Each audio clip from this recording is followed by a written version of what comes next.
All right, hey, let's see if we're active.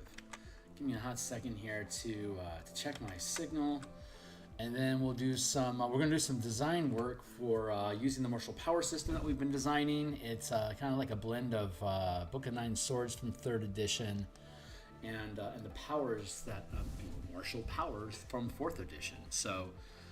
Checking in on my signal here real quick, seeing if we're, well, I'm visible, and I audible now. Mic check, 1, 2, 3. Sounds like I audible now. Yep, that sounds real good. All right, cool. Got that going, and let's grab the link here so I can do my my social media posts, my postal media socials. Today, martial power kits for monsters and gear. That's what we're doing. So we've finished the classes.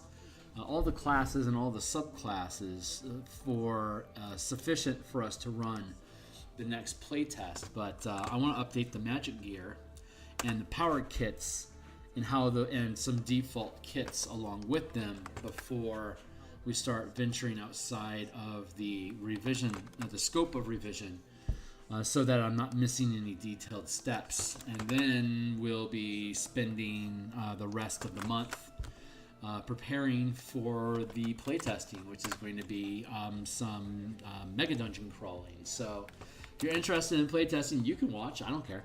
It's all going to be broken up into different segments. So you might have a vague familiarity with what it is, but I'm building it modularly.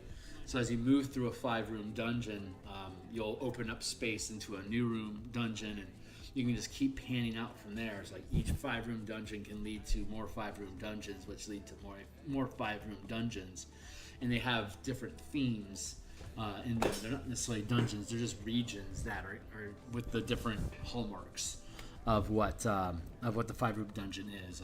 Guardian, Trap, Trick, Treasure, and Boss, where the treasure is going to be literal treasure along with a gate leading to the next 5-room dungeon in a sort of plane hopping planeswalker adventure format. Instead of us going across an open hex crawl, that was too spaced out. So there was, I think, in the playtest, I got to admit I was playtesting here. You know what? I can be pressing buttons and stuff while I'm doing this. When I started that, I know that I was playtesting the hex crawl system itself from the DM's perspective. But it started getting in the way of efficiently playtesting the spell point system that we have created. So it became antithetical. So we did 3rd, 4th, 5th, and 6th level. And that all went fantastic. We got a lot of great insights. It was fun. So that's mission success. But when we went through the rebuilds, but there was changes that need to be made. So we made the changes, of course. And then 2024 happened, and so now we've gotten through the revisions and integrated the new changes to 2024, which actually isn't really changing anything at all. We already had basically all the power that we have in the system still there, but now we can use different resources that the characters have than what they did in 2014 to resolve cunning strikes, for example, already created the power scale for us to be able to introduce strikes as part of your sneak attack. All we had to do was just recalibrate the effects to the amount of to change effects that they had in 2024. So that was a really easy process to go with. Like the paladin having the bonus action be able to add the strike powers coincides and basically mirrors that a paladin can have. Excuse me. That a paladin has the bonus action strike, and that there's no cap on spell levels anymore. So an optimal smiter would actually go paladin 2, warlock sorcerer 20, sorcerer 18, and get a whole stack of sorcery, and have the ability to cast divine strike with it at any level of spell, which means that you can take it up to 10d8 using the player's handbook now. So us being able to hit around, what is it? I think we were at 98, 88, 88 or 98 depending on circumstances. But I think it caps out at 90, 10. 90. Yeah, they could cap at 10d8, and we could cap at 9d10. So it's not much at level 20 specifically. So it's not that much of a difference. So like I said, the scale of power that we have is coinciding with what we're now able to do with the characters in 2024. So my prediction that they're going to increase the damage capacity a little bit was right. And so everything I have still aligns with where we should be at. I'm going to do a math breakdown on that after we finish up the revisions here. Sorry, I'm really on a tear right now. If you're into this stuff, you're interested in the process, we're building the whole book here online. This is my X Twitter platform. I'm at Phil Kearney. If you're on the X Twitter platform, you can join me there. If you're interested in seeing more streams in the future, like, subscribe. Hey, more subscribers than this morning. Thanks a lot, guys. I really appreciate that. I have an art stream in the morning, and I do design stuff in the afternoon and the evenings. So here's the entire playlist for all 170 episodes of us building the power system, making revisions to it, diving deeper, exploring the subclasses, making revisions based on the feedback that we got from the playtesting, and then all the revisions that we made for 2024, which brings us to right now at episode 170. I anticipate this being done with playtesting and off to the editors by May, back in my hands in June, and published probably by August, like a little less than a year from now. So if you're if you think this stuff is cool, but you don't want to wait that long, you can click the Martial Powers playtest content button. And oh god, I forgot to grab my window. Hold on, let me go grab my Marshall's window. There.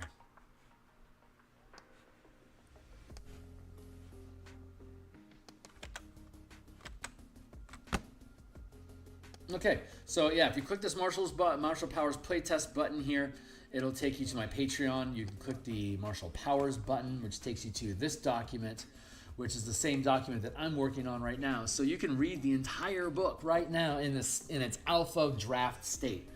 And if you think it's cool and you're using it in your games, or you're playing with it in character building, let me know what you're doing with it.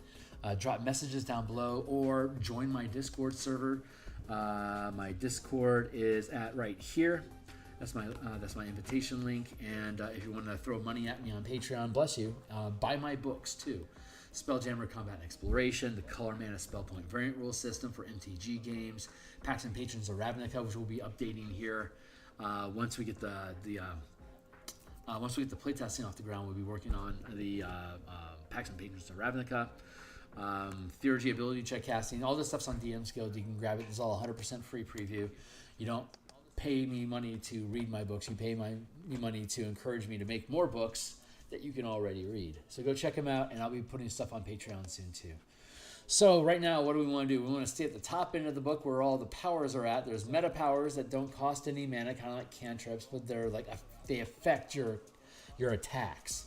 So like as a cantrip, you can deal fire damage instead of whatever your weapon would normally do. So you have the basic. You have simple damage, basic damage, air, earth, fire, water, and thunder. And then, is that how it works? Thunder? No, it's poison. Acid, cold, fire, lightning, poison, and then advanced is force, necrotic, psychic, radiant, and thunder.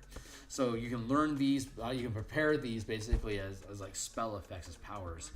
And they don't, basically it's just whenever you attack with something you're proficient with, you can use this damage type instead of what you normally would, and that's like a cantrip.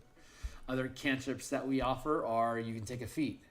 You don't gain any ability score bonuses, but there's no prerequisites either. So if you're eyeing a bunch of feats that you want at first level, your characters are going to get 4 powers to spend on actual powers that use mana or feats or damage types or meta powers, combat masteries.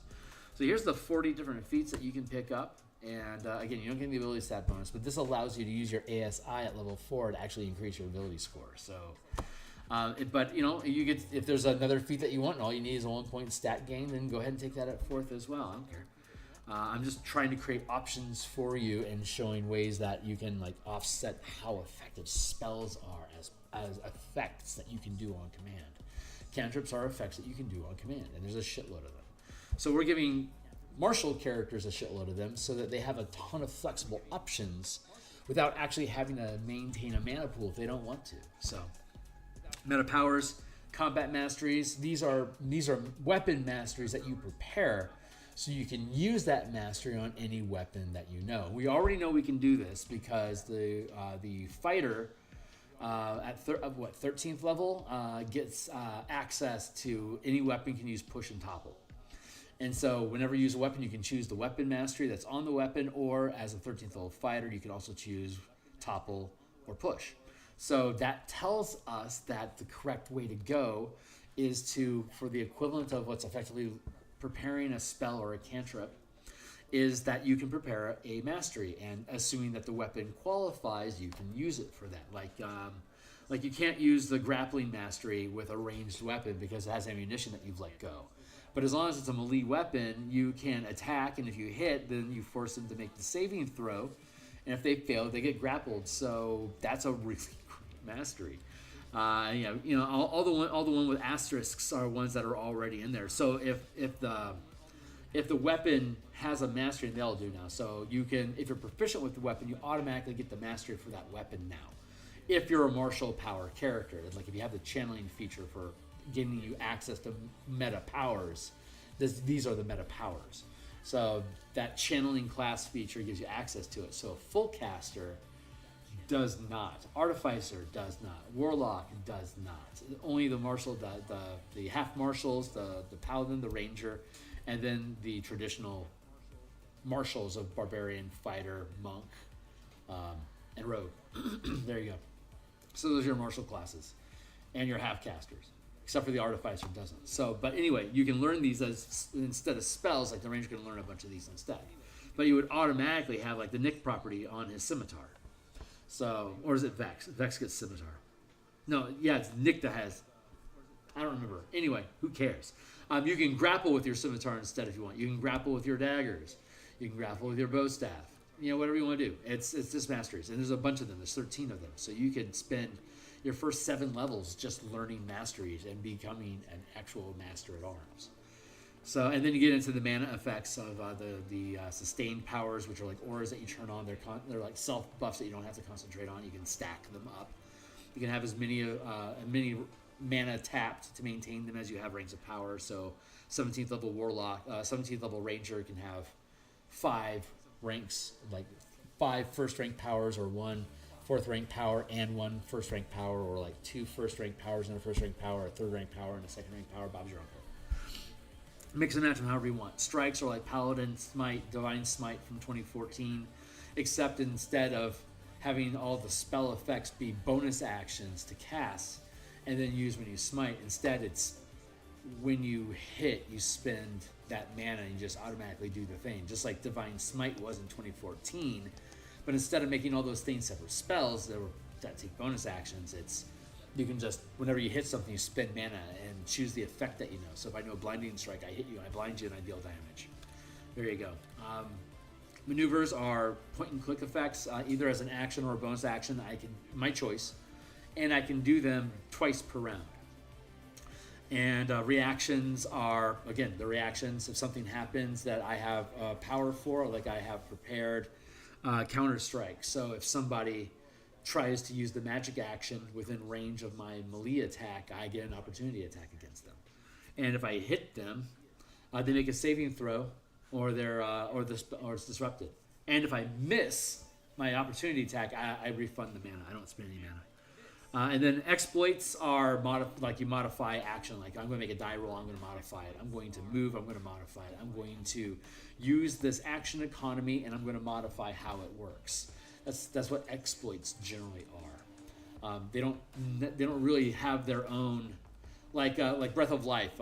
You automatically stabilize a creature that you attempt to stabilize, and you restore hit points, like for 1 point. So it's like a auto stabilize and give you hit points back for a 1 point thing that you can do as an action, or it's part of the stabilize action, and which you could do with Swift Tools. If you use a medicine kit to do it, you could use Swift Tools to make it a bonus action, or to make it an object interaction instead of a bonus or an action. So you can walk by and just basically stab a syringe in somebody as you walk by. It doesn't take an action, it's just an object interaction, and they pop back to life. not bad, and I get to keep the rest of my round. So that's combat medic right there. Let's see. Yeah, so that's how the action economy, that's the different stuff. So we're building, right now in the book, I'm going to peel this out. We're going to use those different powers and meta powers to create, here, I got a clock over here in the corner I'm looking at. We're going to grab this and let's drop down. We're going to, we got through the utility gear. We got through the artificer in the last session. Then we got through the spellcasting and power channeling multi-class, how that resolves, so that you can have so you can balance these characters with spellcasters appropriately. And then there's power gear. So this is the magic items. So this is where we are. I'm going to work on power gear a little bit here, I think, and when I get bored of it, I'm going to go down to the monster kits. So I've got 4 minutes on my current timer cycle. So anyone that's checking out the stream, thanks a lot for being here. I'm typically here 10 times per week, 5 times. I actually have some traveling I have to do this week, so I won't be in tomorrow morning or Wednesday morning, but I will be back on Thursday morning, and in the evenings, I'll be back Tuesday afternoon tomorrow to do my afternoon stream. I'll be back. I'll actually be streaming on Wednesday, so in the afternoon. So keep an eye out for that.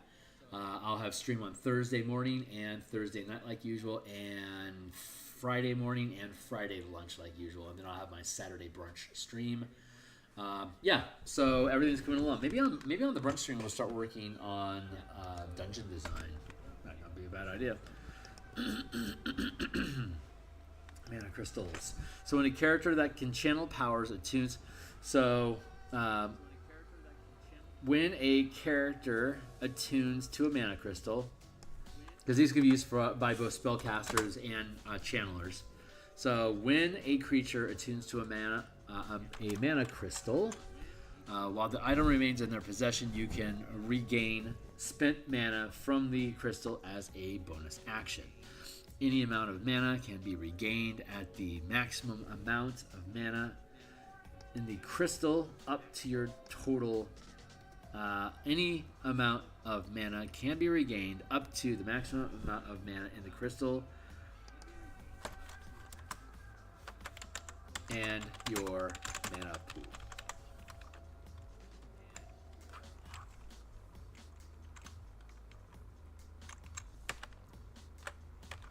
In your mana pool, up to the maximum amount of mana in your pool.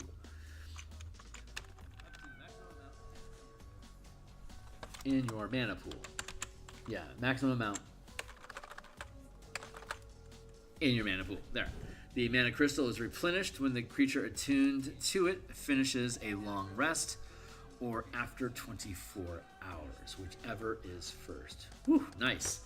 Okay, so yeah, these are permanent power stones that provide mana on a daily basis. This is identical, essentially, to the artificer's mana crystal infusions that we gave them at second level.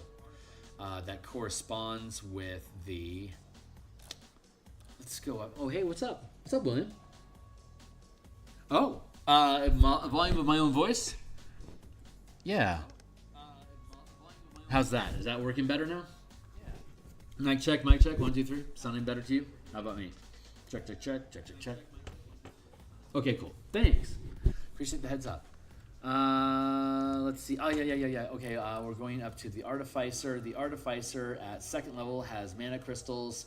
Just like at 11th level in the players, in Tasha's guide, you get at 11th level the magic storing item, which gives you up to 10 free uses of any spell that's on the artificer level list of level 1 or 2. You get that at 11. So at second level, we give you mana crystals, which is you can create. Well, you can see it here. You gain mana crystal infusion. Oh, hey, thanks. Yeah, I've completed your focus session. Want to start another one? Absolutely. Thank you. That's my alarm to let me know what time it is. I would normally use my phone off to the side here, but it's off on the charger. So mana crystals, yeah, you can restore mana to your mana pool as a bonus action when you you gain the mana crystal infusion without counting against the total number of infusions known. You can restore mana into your mana pool as a bonus action when you hold a mana crystal and a magic item that, let's see, you can restore. You gain the mana crystal infusion without counting towards the total number of infusions known. In addition, you can restore mana to your mana pool as a bonus action when you hold a mana crystal and a magic item that requires mana. You can expend the mana in the crystal instead of your mana pool. You can create a number of mana crystals equal to the maximum level you've gained as an artificer, and you can choose to create additional crystals that count towards your maximum number of infused items, which eventually will be 6. So you get 5 of these. A number of mana crystals equal to the maximum spell level you've gained as an artificer. So you cap at 5 with 17th. And then you get 6 more because of your infusion. So you can have a total of 11 mana crystals with you as a result of that feature. So we go back down to the new infusions and look at the mana crystal, which is you can draw ambient magic from the environment condensed into a small crystal. The crystal contains a number of mana equal to 1 plus max level you can prepare as an artificer. As a magic item, as a magic action, a creature can expend all or a potion of mana in the crystal to restore the same amount of mana in your pool. We have an older version. Right, those are the infusions. And then we have the actual magic item. So those infusions burn out when you use them, and you have to create another one the next day. But the power gear, the mana crystals, once you build them, once you get one, you attune to it, and it just becomes a permanent mana battery that refreshes when you refresh on a long rest. Normally, most characters in the system get their mana back on a short rest. So the mana crystal gives it back to you on a long rest. So it's a little bit of a different tempo, which I like. It becomes like a daily power instead of a per rest power. So when a character attunes to a mana crystal, while the item remains in the possession, you can regain spent mana from the crystal as a bonus action. That should be as a magic action, not a bonus action. Any amount of mana can be regained up to the maximum amount in your mana pool. The mana crystal is replenished when the creature attuned to it finishes a long rest or after 24 hours, whichever is first. The total amount of mana the crystal can provide is determined by the rarity of this crystal possessed. Rarity level, total mana. What's up? Hey, plan on starting a new homebrew campaign where earlier heroes who have defeated by the villains are captured and transformed to magic items. All right, good luck. Go ahead and talk about it. I'm going to be focusing on mechanics, so I'll just be catching wind of it in the corner of my eye occasionally. But if you want to talk about it, you're welcome to. Rarity item, total mana. So common magic items provide 2, uncommon 3, rare 4, very rare 5, and legendary 6. So and then this is the amount that you can have total. The artificer can have 11. So the artificer, if all you did was spent all of your infusions on mana, you could have an additional 36 mana per day for you to crap tons of stuff. I need to actually go back up. I just realized there was something that the spell, magic, the spell storing item feature that the artificer has. I have to look at that again. Spell magic storing item. You learn how to store a power or spell in an object. Good, okay. Store power in it, choosing a first or second rank power from the list above, or a first or second level spell from the artificer spell list. That requires 1 action to cast. While holding the object, the creature can channel the chosen power or cast the spell without components for at its minimum cost to produce, there we go, to produce the spell's minimum effect from it. To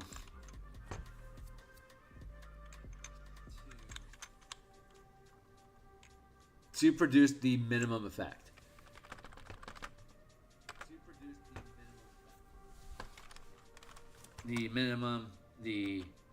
Yeah, because I don't think I need to say and its power or spell's minimum effect. I think I can just say to produce the minimum effect from it. Yes, using your spellcast, using your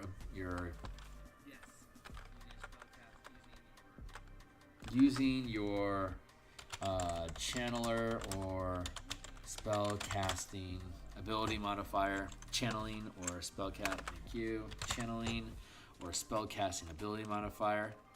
If the spell requires concentration, the creature must concentrate. The spell stays in the object until it's been used a number of times equal to twice your intelligence modifier. Minimum of twice. Until you use this feature twice your spellcasting ability. No, let's keep it spellcasting.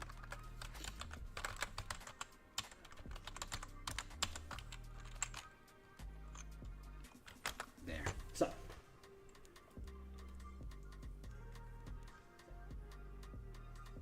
You're grabbing all the mechanics. Huh. Feed the village, transform to magic items. How are you having, now that's curious. So if you're going to use these mechanics that I've been building, are you going to like have all this stuff be the items, and then whoever it is that they have welding them are capable of doing these things because it's the magic items are actually providing the fuel? Is that like your way of being able to get around character death in the game because somebody will come and pick up your weapon and then they'll attune to you, so you're essentially stuck with that character until they die? But if the psyche of the player is the sword, then you can just roll up what your new host is going to be. Is that what you're doing? Because that's pretty cool. That's pretty cool. I like that. If that's the case, then you can just take the entire chassis, just the channeling chassis, and attach it to the weapon, so that if say a lizard man or a grick or a dog attunes to a character's item, then that you would be able to just take this entire system and just basically drop it onto whatever that character is, just like they're not a caster.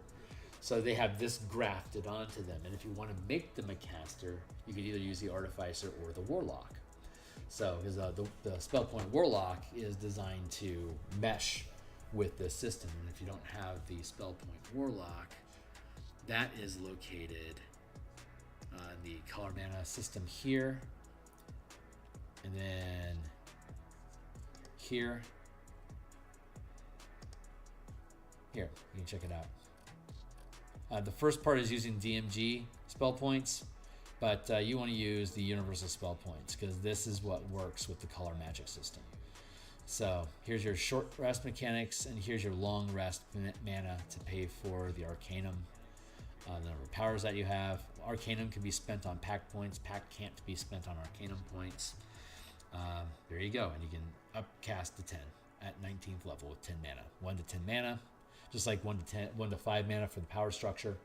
There you go. Just pay what you want. If you want to buy it, God bless you. If you want to buy all my books because you want to use all of them, they're all free preview, and you get a ton of tokens and stuff like that as additional assets if you do. But yeah, go ahead and grab what you need. Whatever you need to make what you want to work, do it. I'm just going to keep putting out books. So Magic Story. Okay, so yeah, that fixed the language. I needed to make sure that it was referring to both powers and spell levels and that it was automatically going to operate at the minimum level of power because you can upcast everything in martial powers you can upcast. Well, that's not true. Some of the exploits you can't, and I guess some of the maneuvers you can't. There's a lot of stuff in martial powers that you can upcast. So I want to make sure that if you're going to cast it for free, that's always just operating at its minimum level of effectiveness. So we've got that confirmed. Good. So let's see. Where are we in here? Yeah. Power structure, our scaffold. Let's drop down into the powers and let's oh yeah.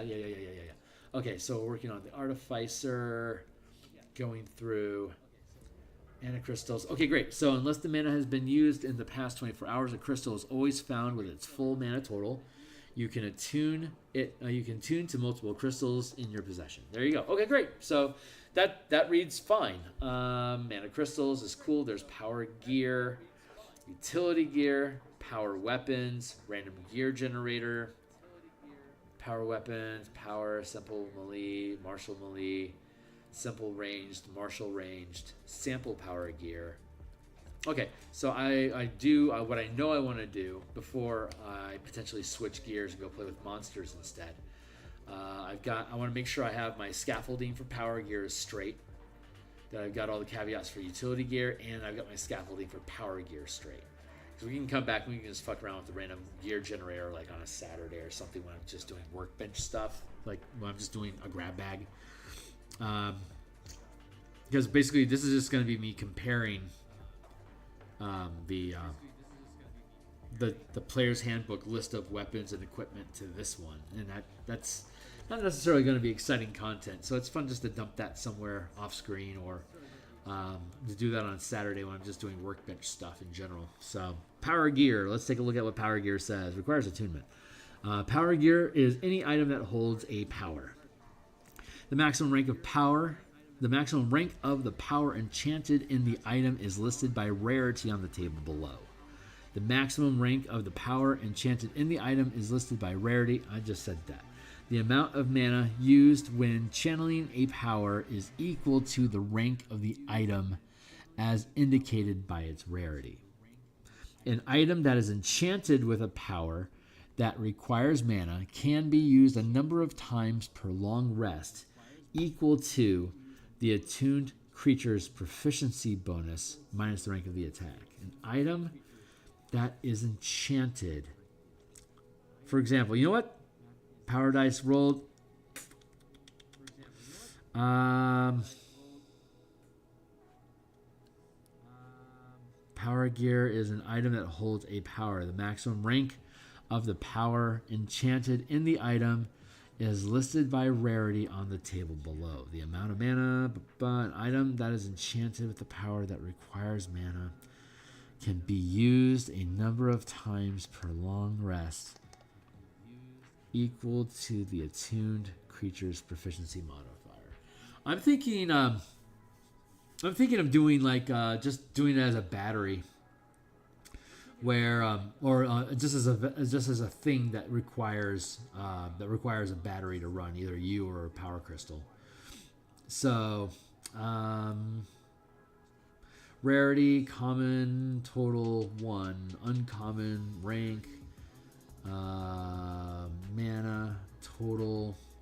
So we can get rid of. Okay, so if the way that we do it is that we leave it as an empty that you have to provide the mana for, but you could always have a power stone that's inserted into the machine, so that you can so that you'll automatically have a stone that is always charged when you find it, along with with the power gear. So it already has a battery in it. Or the DM could not provide a battery if they're attempting to dilute their mana pool by giving them more things to do with their mana. So up to the DM, and I like that. That you can assume that a power stone will be built in, that will maybe is just automatically is attached to it, or that is.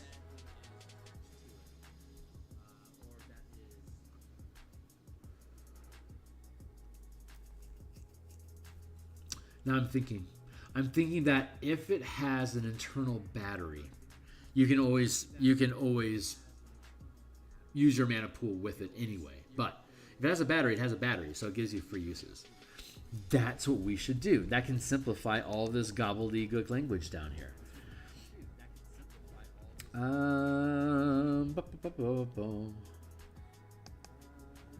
That requires mana. Okay, cool. So let's look at this again. So the maximum rank of power, okay, the amount of mana used when channeling a power.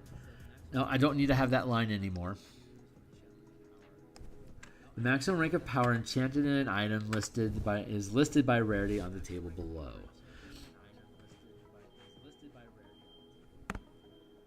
The maximum rank of the power enchanted in the item is listed by the rarity below. Hold on real quick.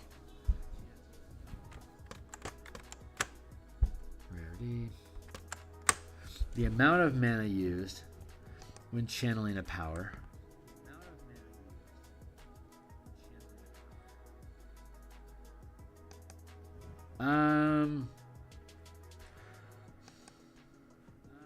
The maximum rank of power enchanted. The amount of mana used. An item is enchanted with a power that requires mana. The amount of mana used. No, the amount of mana. The amount of mana stored in the item is listed by rarity on the table below. This mana is restored when the attuned user finishes a long rest. Additional mana from mana crystals or your mana from your mana pool can be expended instead of this battery. Each item has a battery of mana.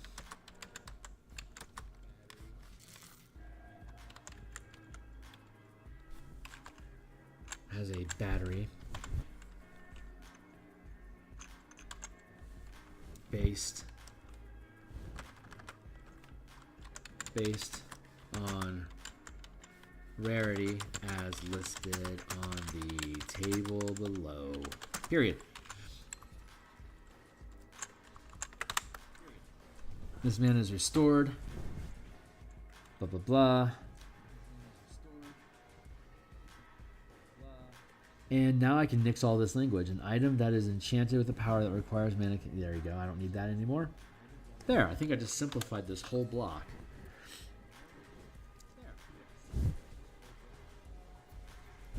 Power gear. Power gear is any item that holds a power. The maximum rank of the power enchanted in the item is listed by rarity on the table below. Each item has a battery of mana based on rarity as listed. Has a battery of mana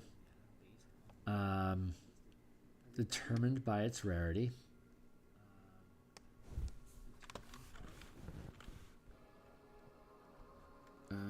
Determined by its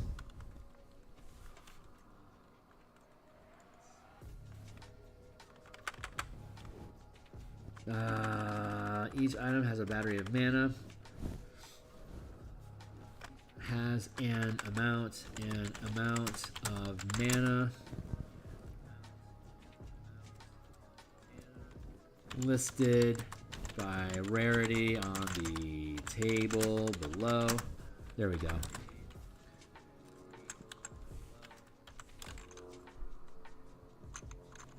Period. This mana is restored. This mana can be spent. This mana can be expended to channel any power enchanted in the item up to the max rank of power the attuned user creature has gained.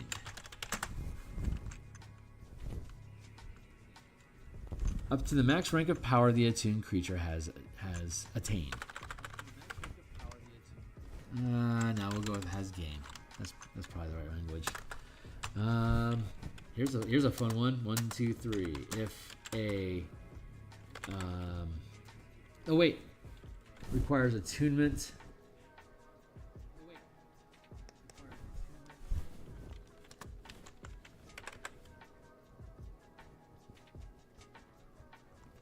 And the channeling class feature. There you go.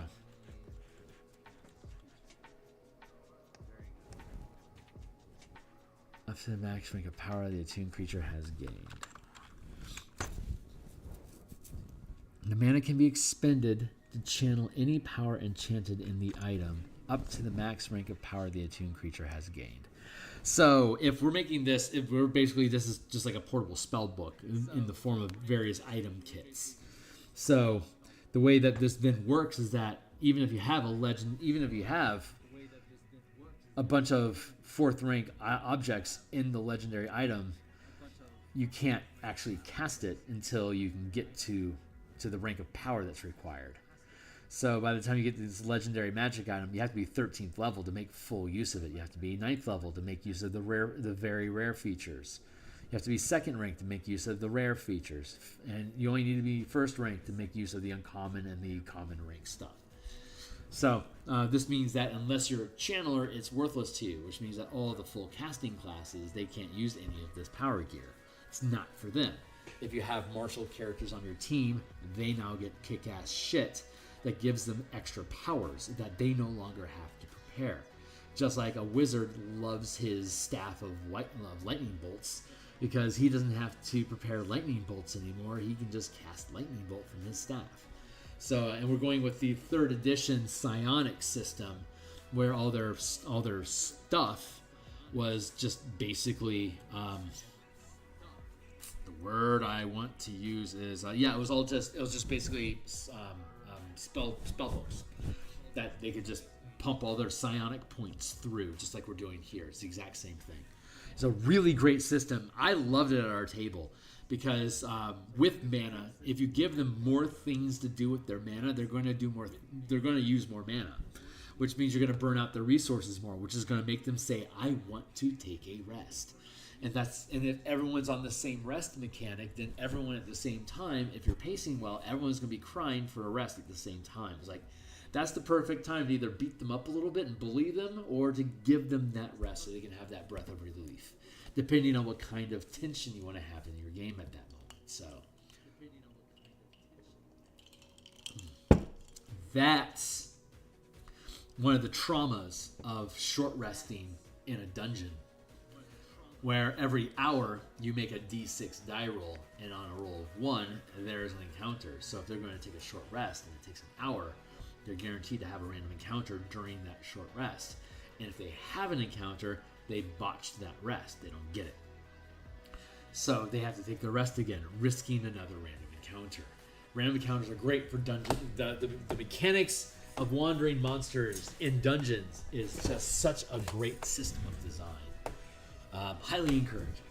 So, let's see. Power gear. Okay, so we have our scaffold. So yeah, we have our scaffold for power gear. If you can channel powers and you tune to this thing, you get this many powers of this whatever rank with this much free mana, and you can spend your own. Utility gear. Utility power gear can possess feats or powers from... feats or powers from the exploit, maneuver, reaction, and sustain disciplines.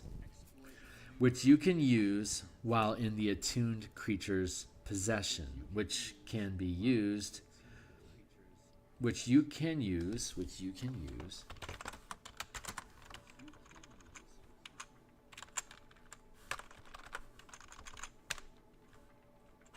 while attuned.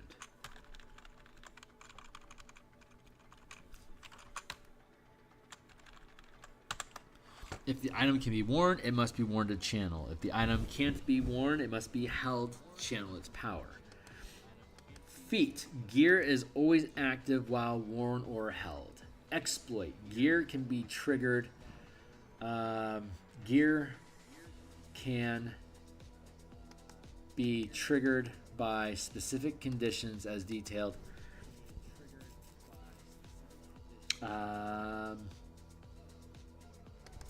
I'm not wording that right.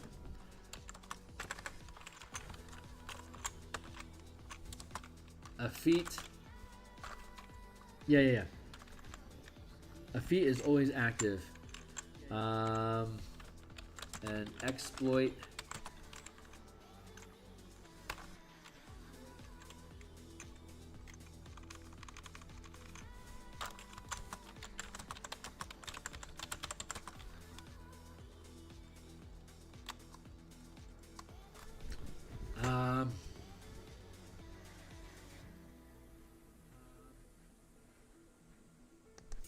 Its power, or for the feat to be to channel its power or feat. Its feat or power.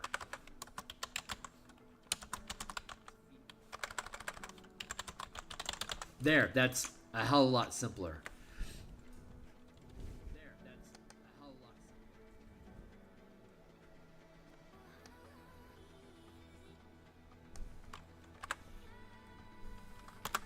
Utility gear. Utility gear can possess feats or powers from the exploit, maneuver, reaction, and sustain disciplines, which you can use while attuned. If the item can be worn, it must be worn to channel. If the item can't be worn, it must be held to channel its feat or powers.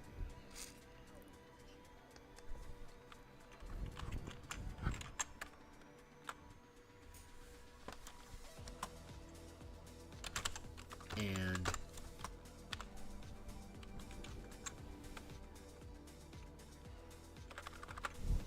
yeah, I see why it's a period. If the item can't be worn, it must be held to channel its feats or powers.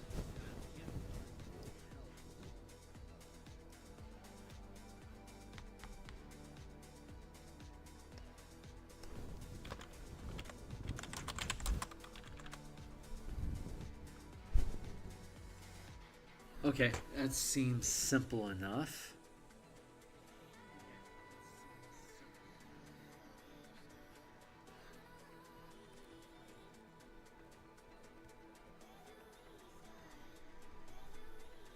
Huh. And the last caveat is when using powers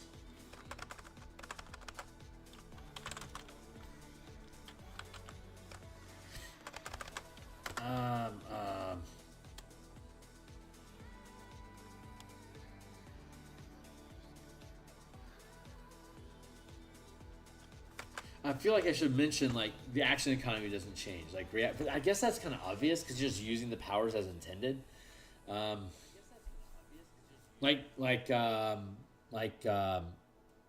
Scrolls require the magic action to cast from the scroll, for instance. This isn't like that. We're not using the magic action because all these have different action economies. So I guess that's self-evident. Maybe I don't need to spell that out. If I do, maybe somebody will tell me. Okay, so having said that, utility gear sounds good. Power gear.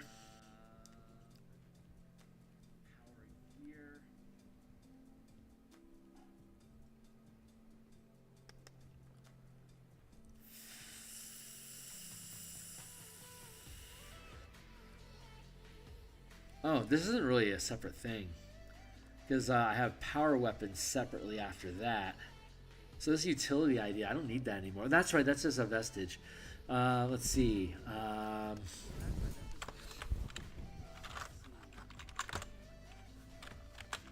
Power.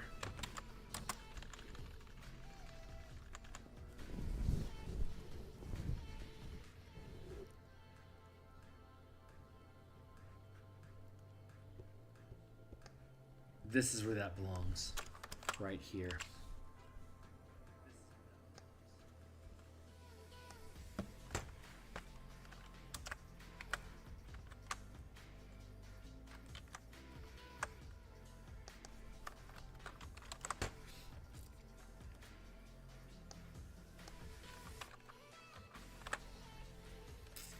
Power gear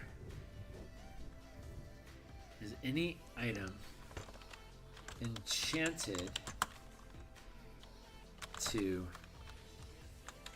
possess feats and powers. Is any item enchanted? Is any enchanted item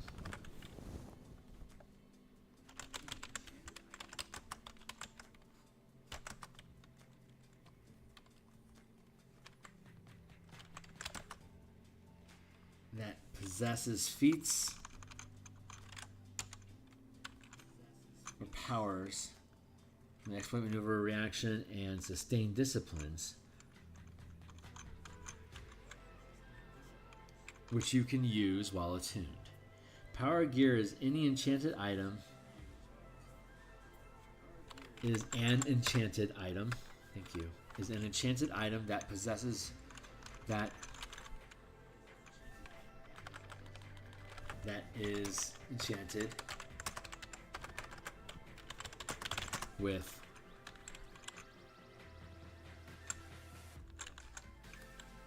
power gear.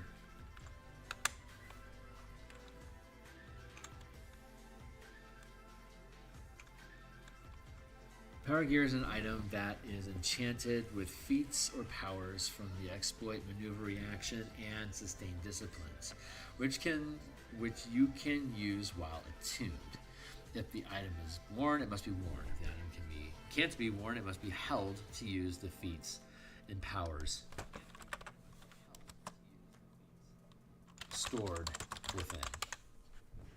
The maximum rank of the power enchanted in the item is stored in the item is listed by rarity on the table below. Each item has an amount of mana listed by rarity on the table below. Also, each item also has an amount of mana listed by rarity on the table below. And this mana can be expended to channel any power enchanted in the item up to the max rank of power that attuned creatures has gained. If restored,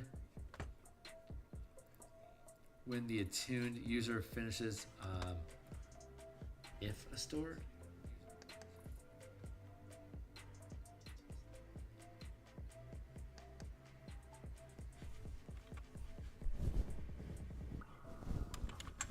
what am I trying to write here?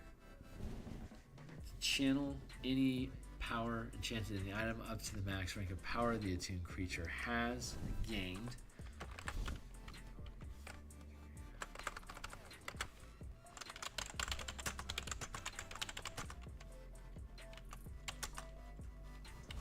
Or you can use mana in your pool.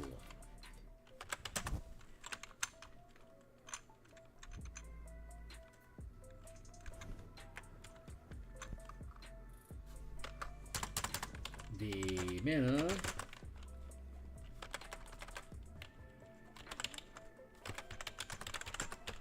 is restored when the attuned creature finishes a long rest.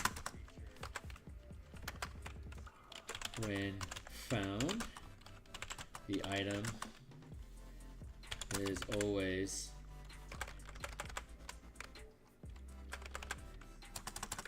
unless The item's mana has been expended in the past 24 hours.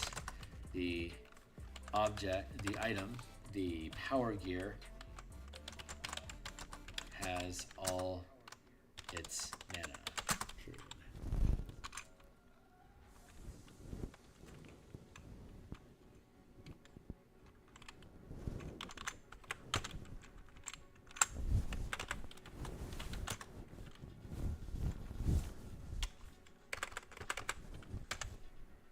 Up to the maximum power the attuned creature has gained. The item's mana is restored when the attuned creature finishes a long rest. There we go. Okay, cool. So that, I think that reads clean now. So basically anything that we want, we can enchant to be an object, and we can then stack things into it, like ice scope of sharpshooting. You clip the ice scope to your bow, you now have the sharpshooting feat for free. There you go. Stuff like that. Super useful, common stuff. Like if it's a minor enchantment, like how do you put it?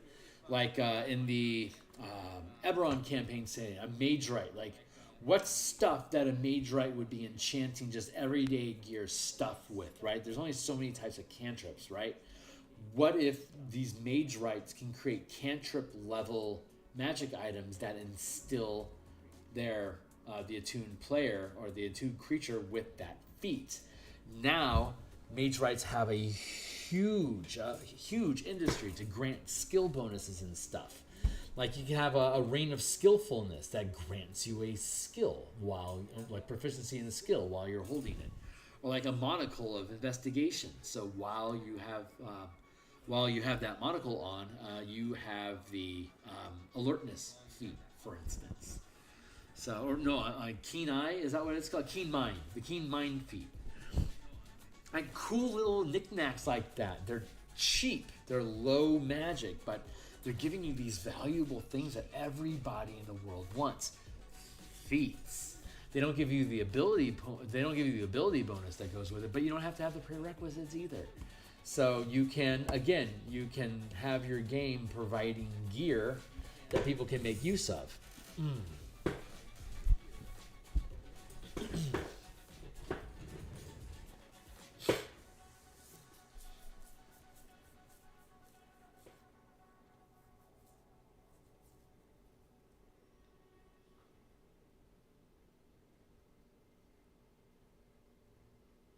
Okay, so if I allowed anybody...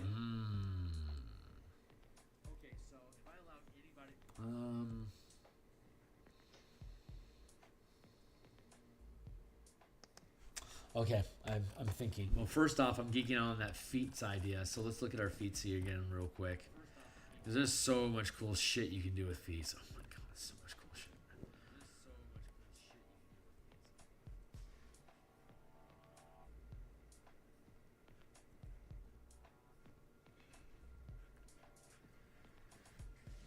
Tavern Brawler, that's a fun one. Actor, athlete, cannibalize power, chain strike. These are new ones that are for me, for this system specifically, like chef, like chef's knives with the chef feet on them, right? You could clip, like you could have a stock on your crossbow, a clip-on stock that gives you crossbow expert suddenly, or like a it'd be like a gearbox that you put on top of the drawstring, and it's just magically producing ammunition for your machine. That's cool. Yeah, all this, there's a lot of stuff in here that would be really, really cool as a magic item. Boots of speediness, rings of like a headband of telepathy. That'd be cool. Archery bands, blindfold of blind fighting, pretty obvious stuff, but I mean, it's just feats, and you can just stack up on top of it, and like as it gains legendary status, it becomes more and more, because you get all these other cool powers with it. Anyway, I'm geeking out on that, and I think I've done it enough. So geeking is over. So the next idea here is, so the problem I just ran into in that narrative is that currently these things require you to have the channeling class feature to attune to them. And that was to help make sure that that magic users, full casters, can't use their mana pool without having to pay for it, right? So I want anyone to be able to attune to these things so that anyone could use feats, because it changes your world like dramatically. So if the item can be worn, it must be worn. The maximum rank of power stored in the item is listed by rarity table on below. Each item also has an amount of mana listed by rarity on the table below. This mana can be expended to channel any power enchanted in them, up to the max rank of power listed on the table below.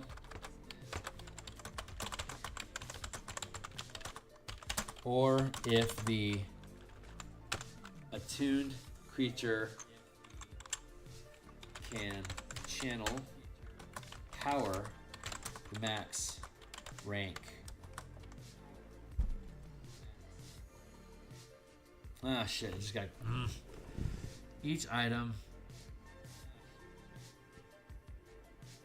listed on the table below.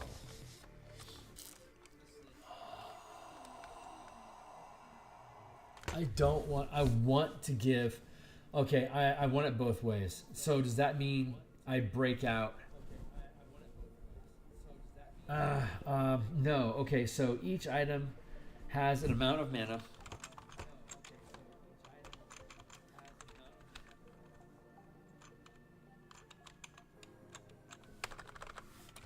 Stores an amount of mana listed by rarity on the table below, which can be expended to channel any combination of powers the item possesses until all of the mana is expended.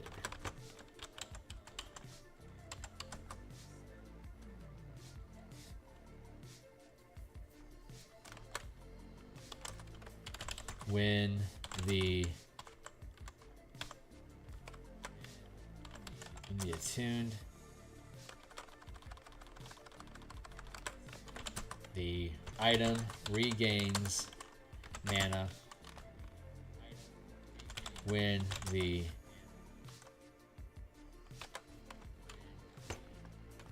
attuned creature finishes a long rest.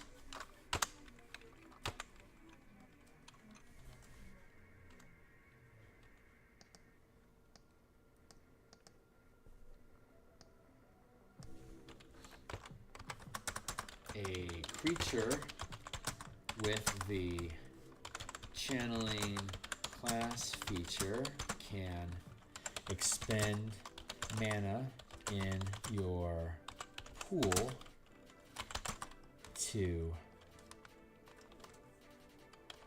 channel the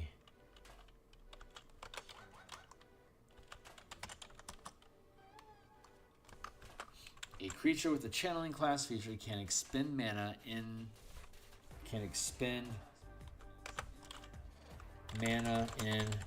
their pool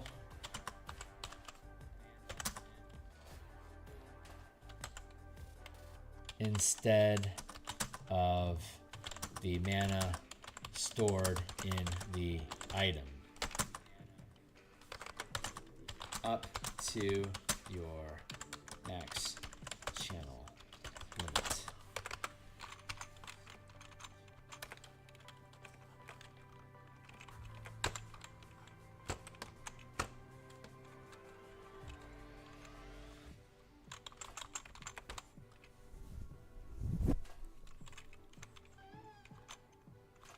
So what that ends up doing is if I'm a fifth level character, And I get access to a very rare item, which allows me to use 3rd rank powers when my 5th level character normally wouldn't be able to do that. I could expend 3 mana from the item itself to be able to use that very rare power once. But then I wouldn't be able to use my own mana pool to use it at all for the rest of the day, because I can't spend that much mana because my max rank is only 2 at 5th level, and it requires 3 mana for a 3rd rank power. So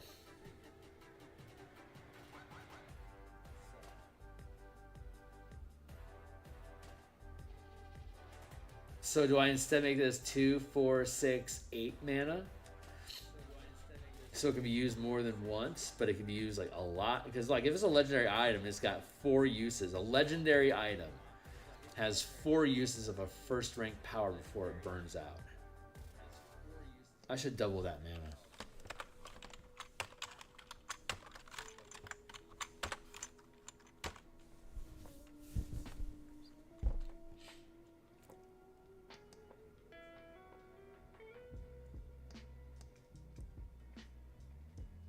Yeah, that feels better.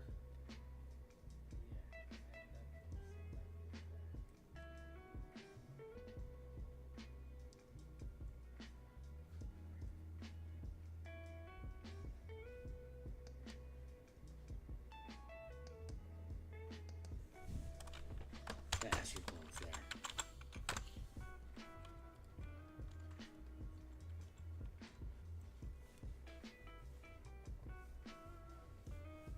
Not combat masteries. Feats.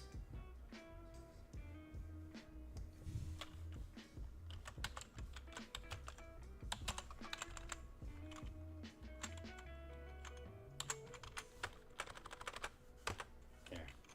Bit of power feats. Okay. That language is clean. Power weapons.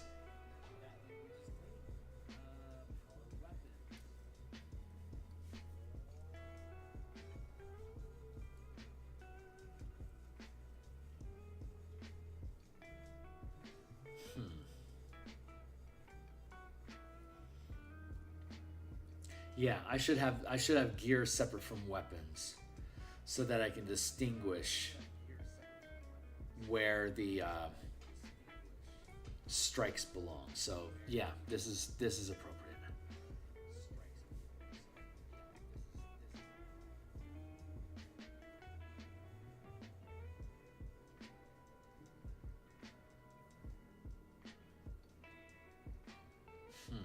Reactions is a pickle because there's a lot of combat reactions and non-combat reactions, and there's combat exploits and non-combat exploits. Yeah, I mean, okay, yeah. Okay, let's keep it separate because the weapons can specifically have strikes, damage types, and combat masteries. That's appropriate for the power weapons. And power gear having some float along with that.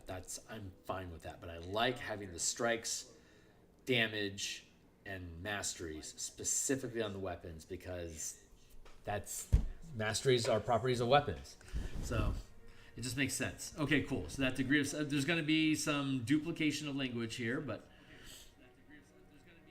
I think that's just going to be fine. Power gear,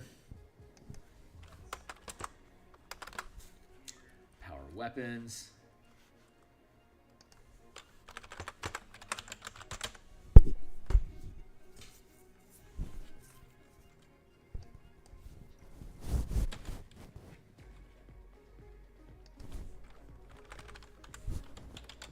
Power weapons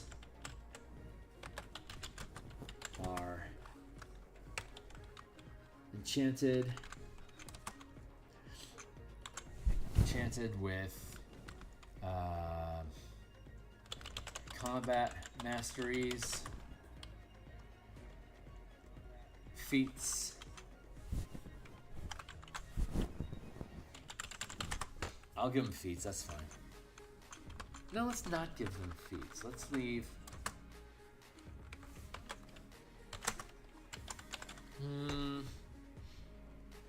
Yeah, we should give them feats. They won't always apply, but I mean, logic prevails, right? So are enchanted with meta powers,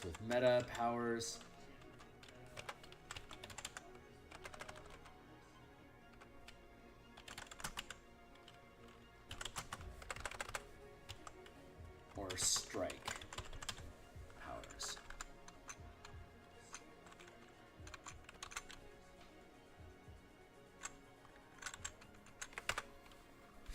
Which you can use while attuned, if the item can be worn.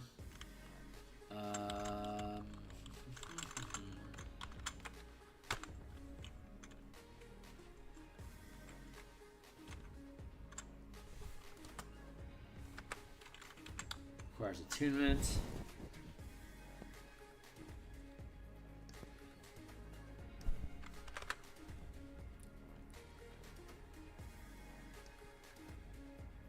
Requires attunement.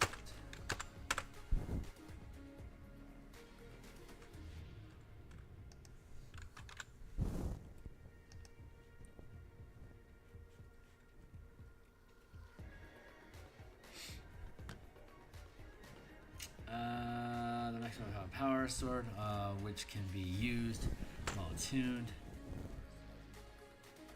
Which you can use while attuned. Right, so the maximum rank of power stored in the weapon is listed by rarity on the table below. Each weapon stores an amount of mana listed by rarity on the table below, which can be expended to channel any combination of powers the item possesses until all the mana is expended. Any combination of strikes.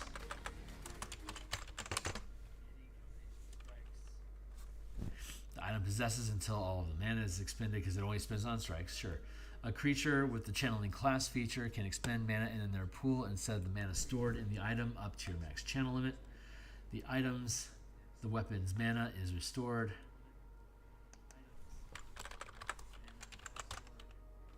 Mana is restored when the attuned creature finishes a long rest, unless the weapon's mana has been expended in the past 24 hours. The power weapon, it has. My mouse is being super goofy. Why is my mouse so fidgety? It has. Come on, dude. Thank you. It has all its mana. Okay, cool. That's good. And this is.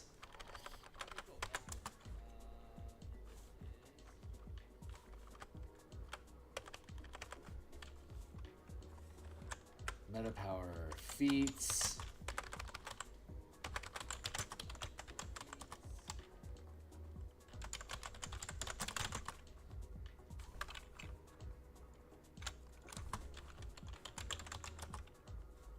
Meta power damage. Feats. Combat masteries and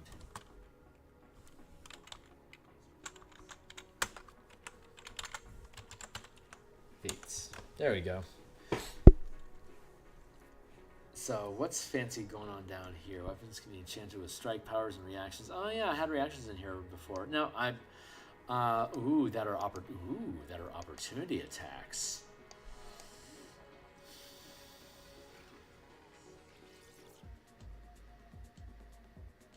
That was why I put the opportunity attack label on reactions originally in the first place. I remember that, and because we were then focusing on opportunity attacks as additional reactions, but we simplified it down to just simply reactions, since most of your reactions are going to be opportunity attacks anyway, unless you're specifically building an action loop to build out of that.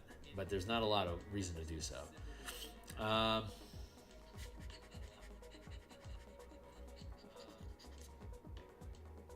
that's right. Okay. Legendary. Oh, enchantment bonus, of course. total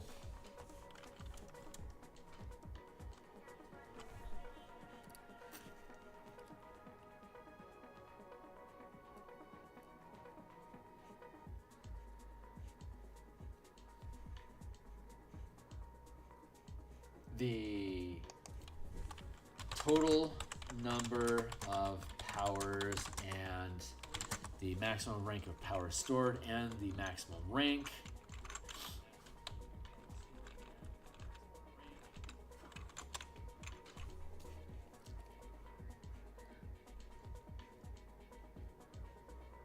The total number of powers and the maximum rank stored in the weapon is listed by rarity. There we go. So I should probably have total here, but I won't worry about it right now. Total, and then we'll have enchantment bonus.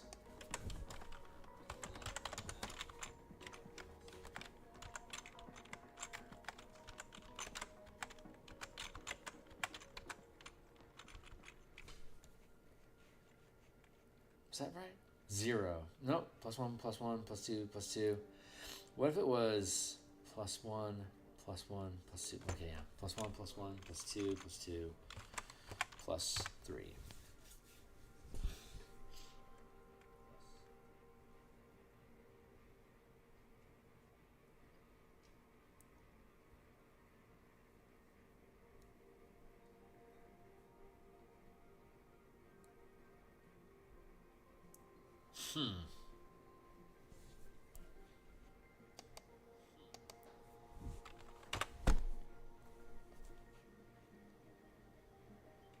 I don't like that. It doesn't feel right.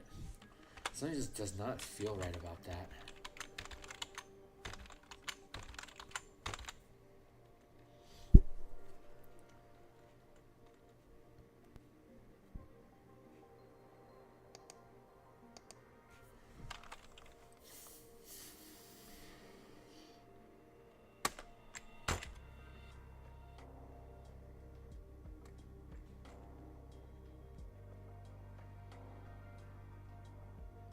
Huh.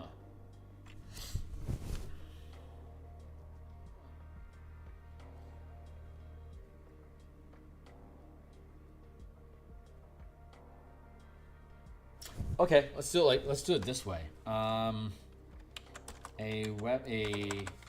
power weapon can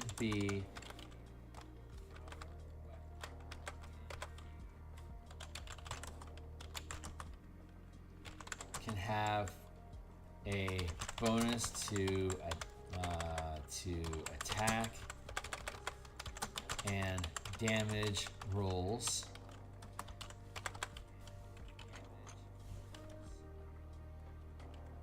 One of the powers a weapon possesses can be a bonus to attack and damage rolls. The rank of the bonus equals the rank of this power is equal to the bonus +1. For example, a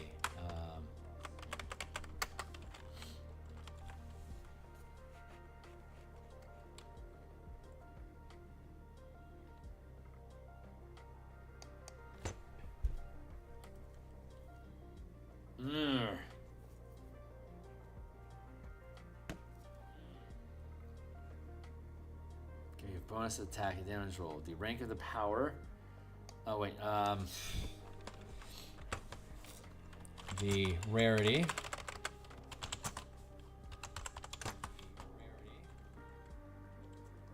One of the powers a weapon possesses can be a bonus to attack and damage rolls. The bonus of the enchantment is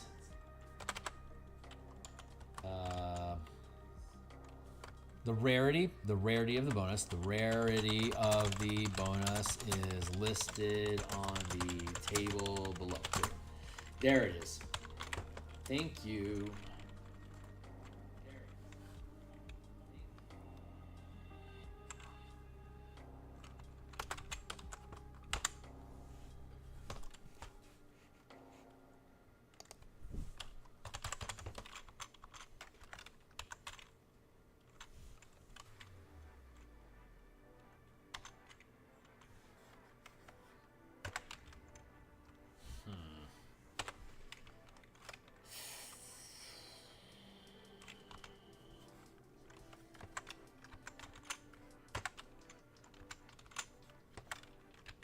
Yeah, common magic items I don't think should have. I don't know. I mean, it's. Yeah, it's basically it's the same as a masterwork weapon. It's a +1/+1. I don't know what I'm fretting about. If it's a common magic item, then the only thing it can have is the masterwork quality, or a spare combat mastery, or a cantrip, or like whatever. Okay, so that's actually a non-issue. So I was fretting over nothing, but I'm really happy to have gone through the thought process that I needed to get to that point. Because now I feel really, really good about the power weapons. So this now, yeah, they no longer need that. And now we have the random gear generator. And this is about where I expected to get. Where we at? 8 o'clock right now? I've been doing this for about an hour and a half. Yeah. How are we looking on time? 7 minutes left on my clock?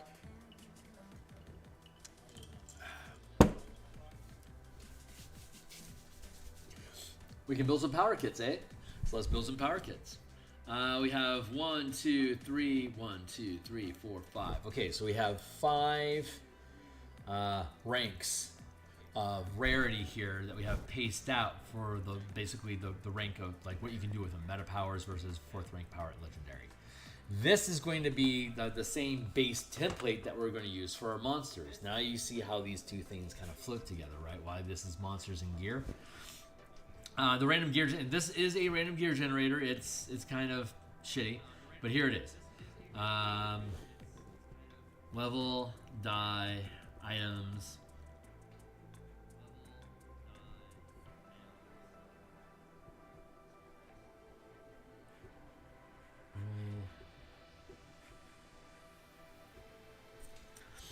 Oh, right.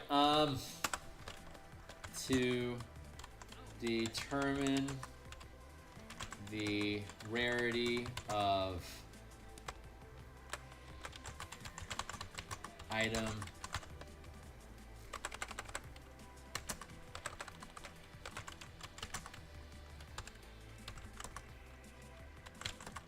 roll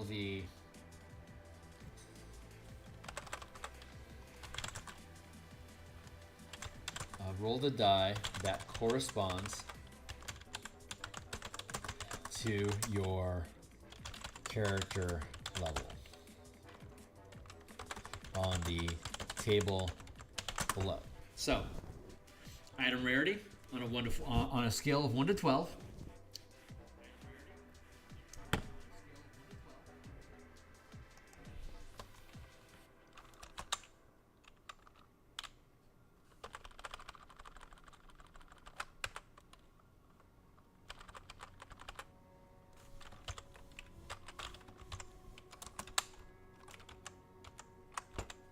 To determine the rarity of gear, roll the die that corresponds to the character level on the table below. So it's 1 to 4 is common, 5 to 7 is uncommon, 8 to 9, 10, 11, 12. So, let's see.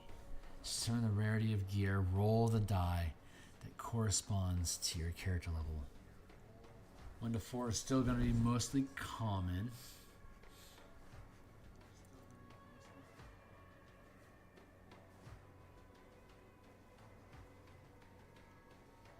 Yeah, can't get above common level 1 to... I don't know, man. Maybe we should do level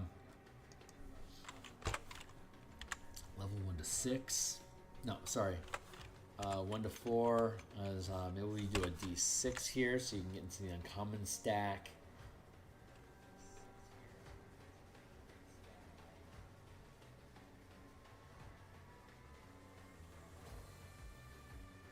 Oh. Maybe we do it this way instead. Hold on. Let's try this. This seems more fun.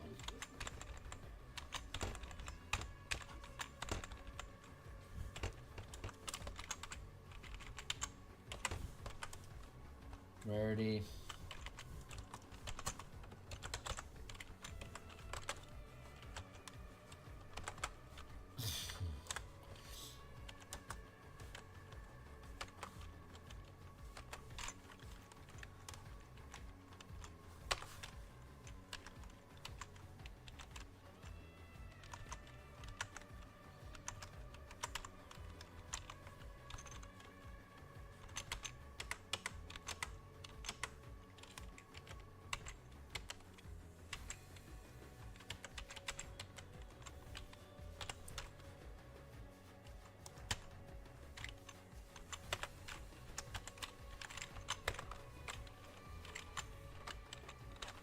That.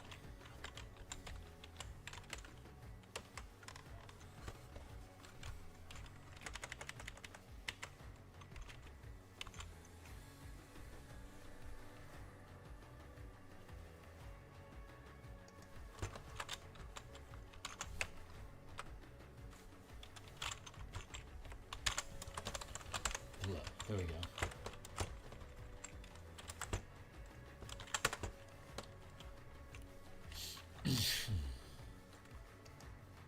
I could do maybe like 1 to 20, but let's just play in this space for a bit instead.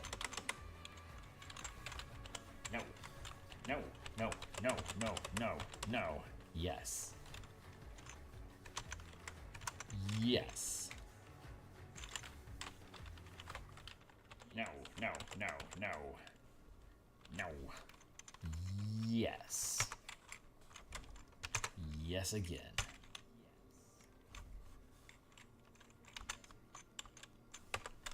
Huh, what if we just roll a...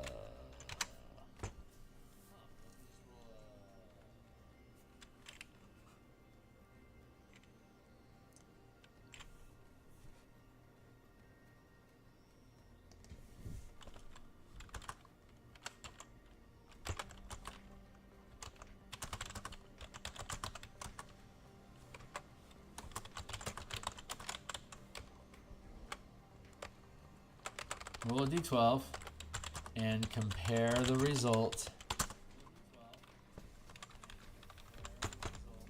and consult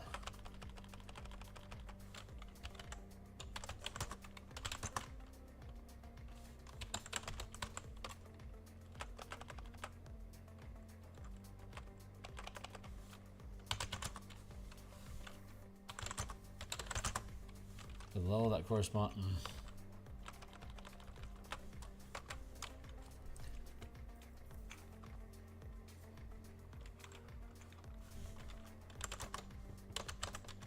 Consult the table. We'll do 12 and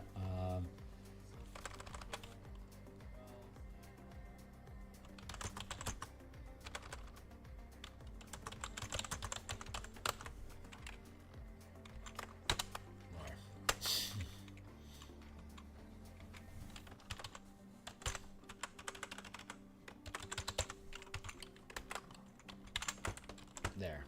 Item rarity level.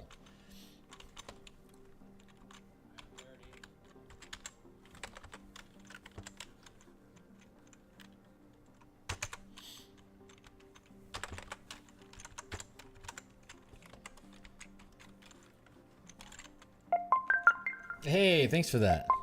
Let's return. Let's start now.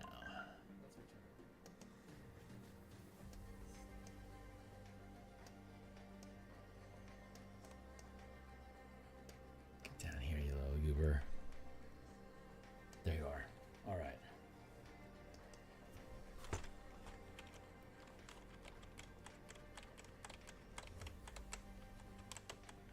One.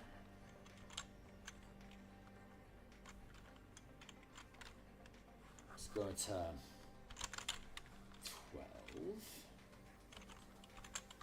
1, 2, 3, 4. Ooh, how about that shit? This is working out. 12. No, wait, this should be here. 12, 12. This should be 12, 12.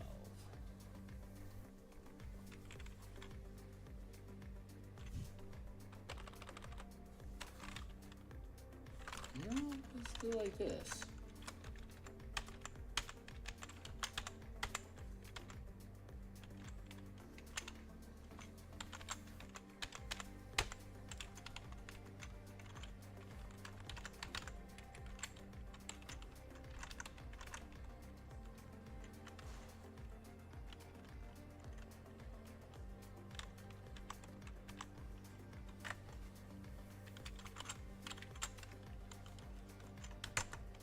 Yeah, there we go.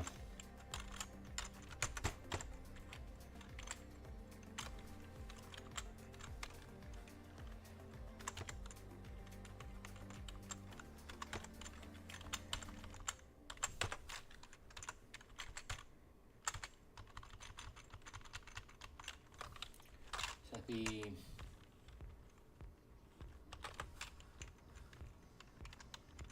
No, more like 9, right?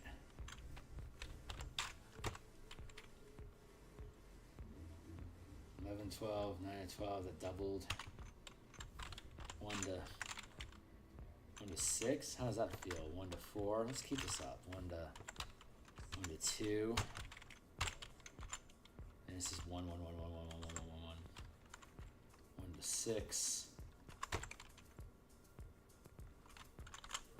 11 to 12.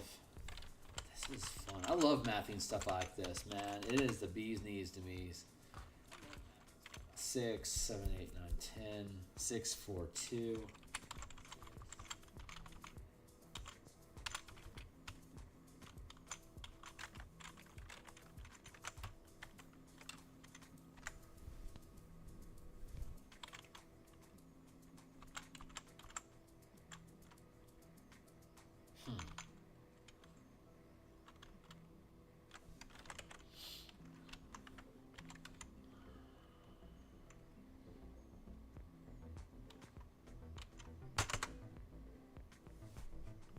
This should be the next one over. Is that true? Wait, no, maybe not.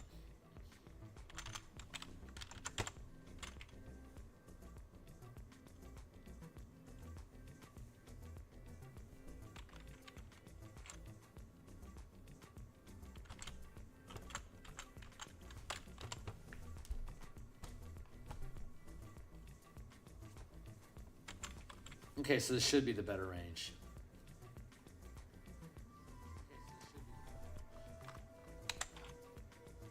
Right, yeah, because yeah, it's next rank. That makes sense. So this should this be 10?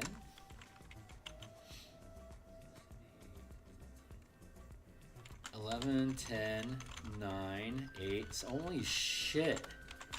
Are you seeing this?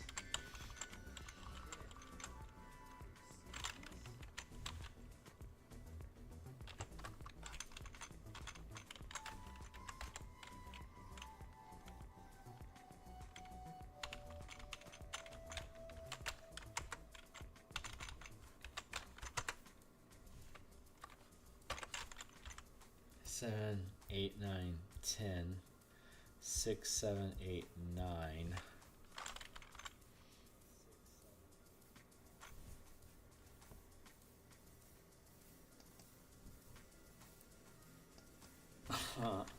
All right, let's just keep cascading this. This makes sense so far.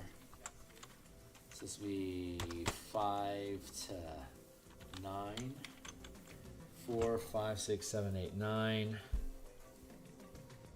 10, 11, 12.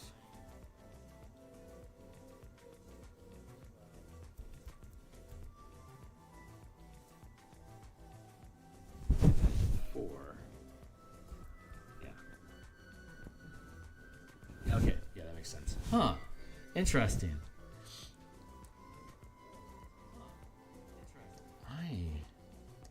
I don't know about any of you guys out there, but I geek out on this shit a lot. I think it's fun.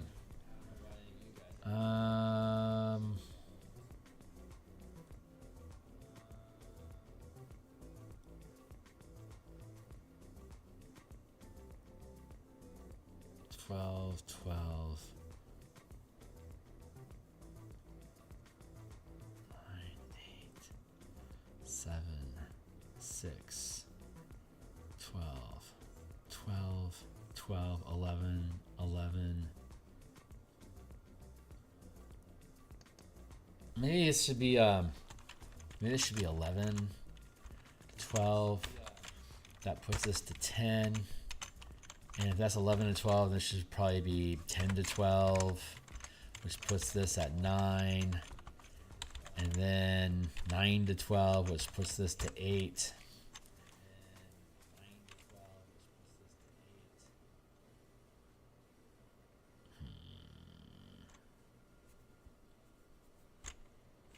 Okay.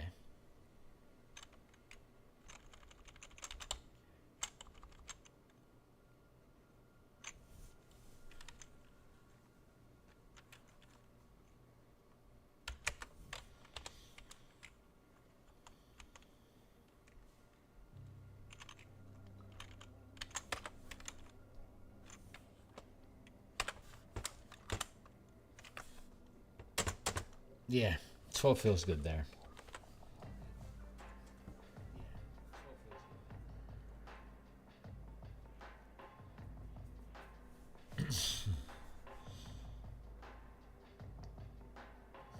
I can just put this at 12 to match pattern. 1 to 11.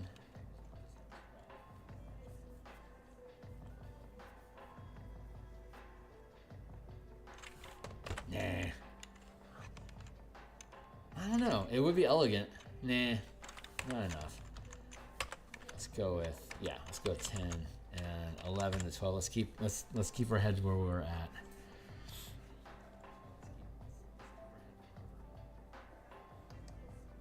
Ten, 11, 12, 7, 8, 9, 10, 11, 12, 10, 11, 12, 7, 8, 9, 10.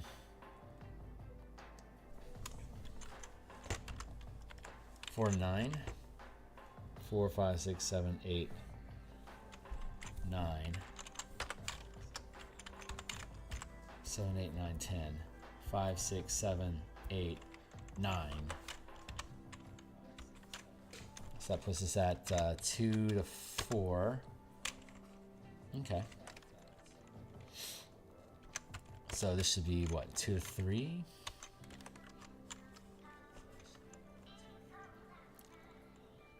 That would put this at 4 to 8, 4, 5, 6, 7, 8, 9, 10, 11, 12, 2, 3, 1. Okay. 1. No, it has to be a 2 now. 2, 2. 3 to 7. 3 to 6. 3 to 5.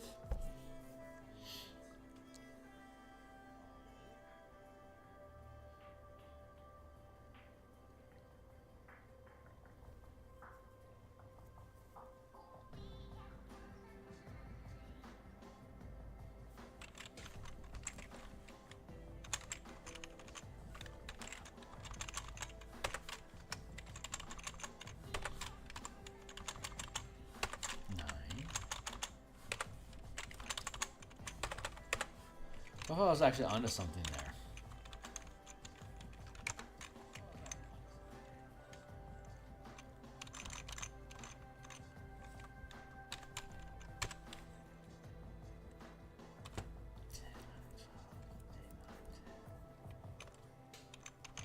There, okay.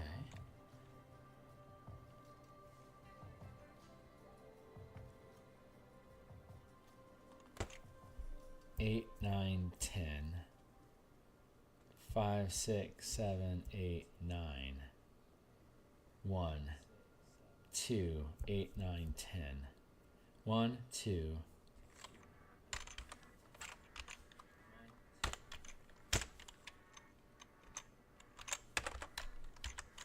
11, 12, 9, 10, 11, 12. 7, 8, 9, 10. 9, 10, 11, 12. 5, 6, 7, 8, 9. 4, 5, 6, 7, 8. 3, 4, 5, 6, 7. 3, 4, 5, 6. 3, 4, 5. 6, 7, 8. 7, 8, 9. 8, 9, 10. 9, 10, 11. 10, 11, 12. Huh, okay.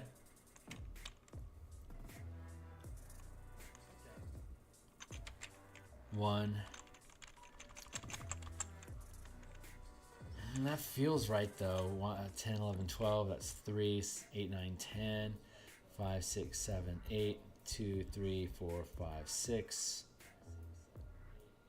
7, 8, 9, 10. 5, 6, 7, 8. 9, 10, 11, 12.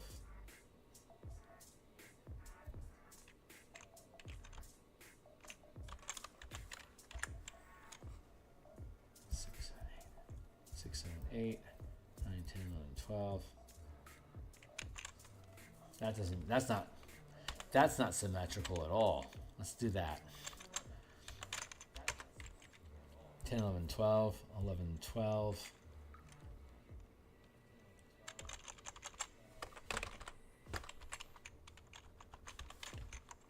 10, 11, 12, 8, 9, 10, 11.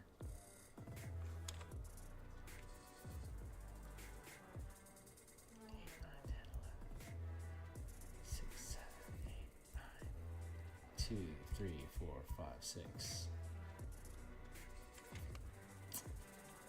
Okay.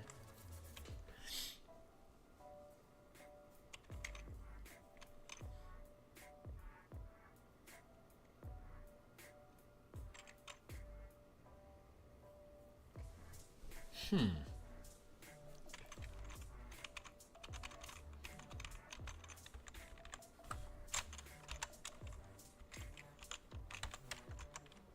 Ten, 11, 12, 7, 8, 9, 10, 11.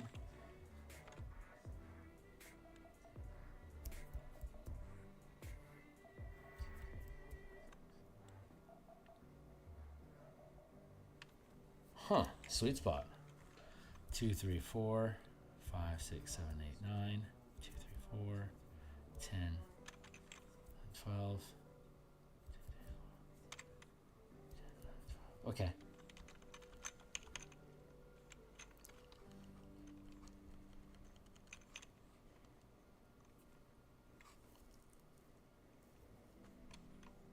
Huh, I wonder, is there a pattern I've actually seen here?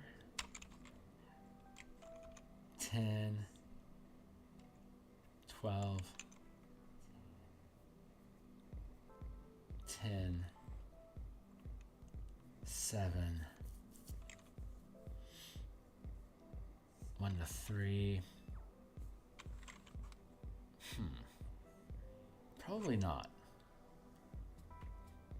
12, 11, 10, 9. I'm good with that.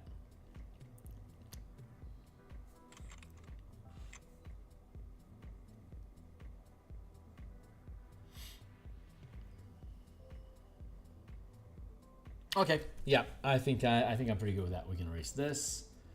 And now we get into items, which is mana crystal, power gear, and power weapons.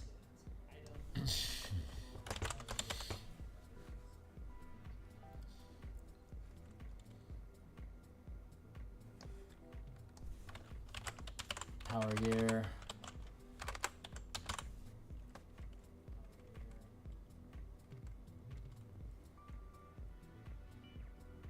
Meta power feat.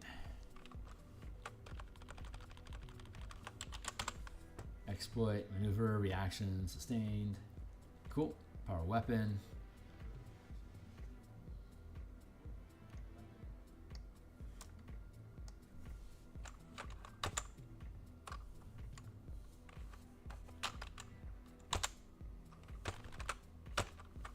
go with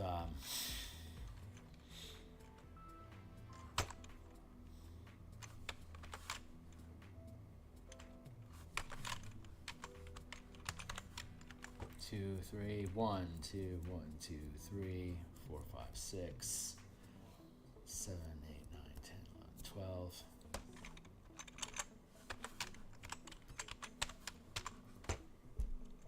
4, 5, 6, 7, 9, 10, 11, 12.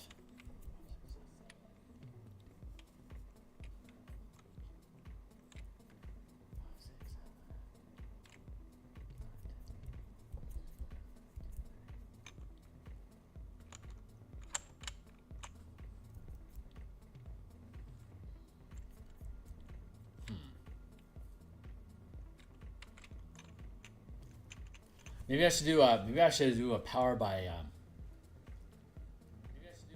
like a power by rank, like the higher.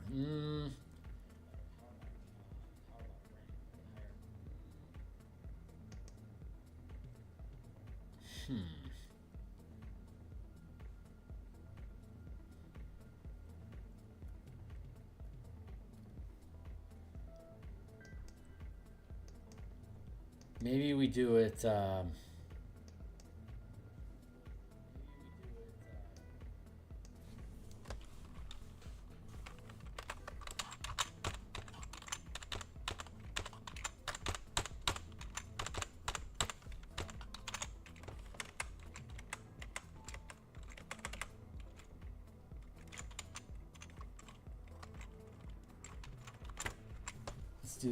Let's do that. Hold on.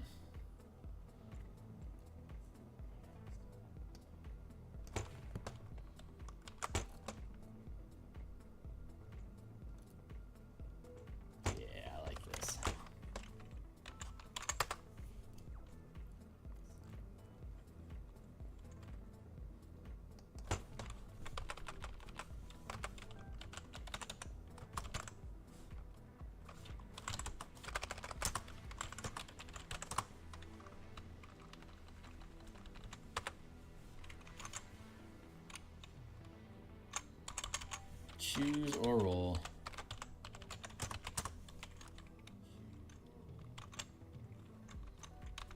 There. Common, uncommon, rare, very rare, legendary.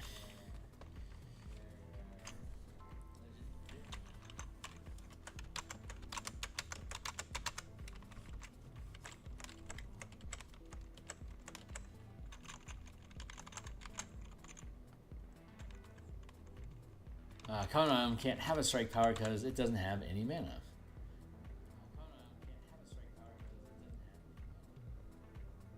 Yeah, 0 mana.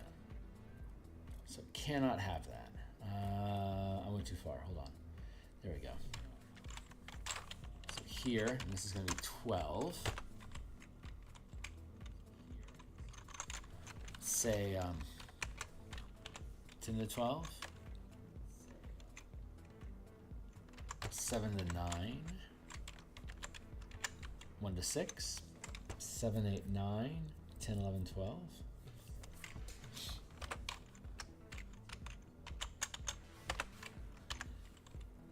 6, 7, 8, 9, 10, 11, 12. Oh, that parsed out nicely.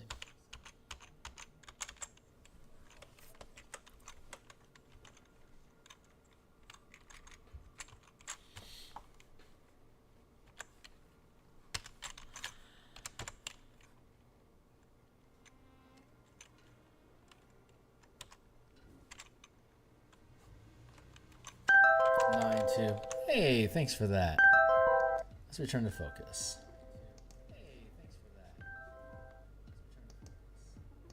All right, so we're gonna finish up this. We're just gonna finish this up real fast. And come on, stupid thing. Thank you. Grab that thing in the corner. Yeah, we're gonna finish up this list here, and then we'll come back and we'll work on powers on tomorrow. Hey, we'll be back. We're gonna work on monsters tomorrow afternoon. So I suspect I'm going to be back here around, I think I'm going to be back home around 2 or 3 o'clock. So as soon as I get home, I will jump on and we'll start working on martial powers. It probably won't be any earlier. Yeah, probably not any earlier than 2 o'clock. So that's when we'll be back tomorrow. Right, so I just want to finish these numbers real quick and then we'll go do that. So 9, 10, 11, 5, 6, 7, 8. Good.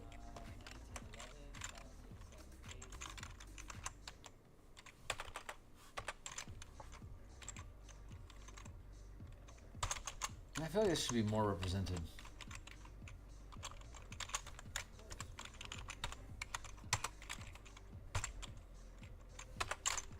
Five, 6, 7, 8, 9, 10, 11, 12. Okay, cool. That tracks. It's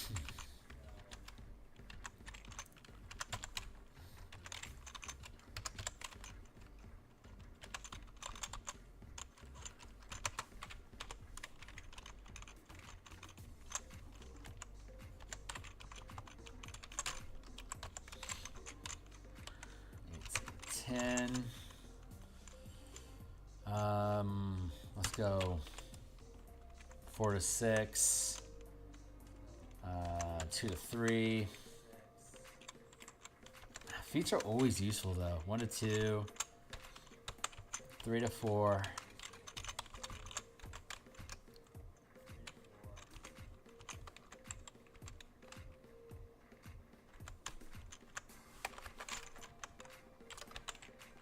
Yeah, I feel like there should always have the opportunity to have feats, man. Feats are always good.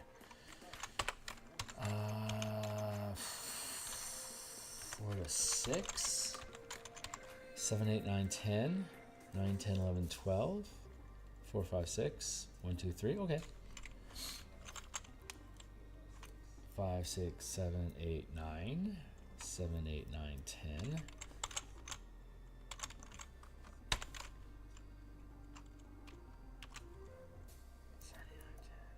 6, 7, 8, 9. Right. 4, 5, 6, 7.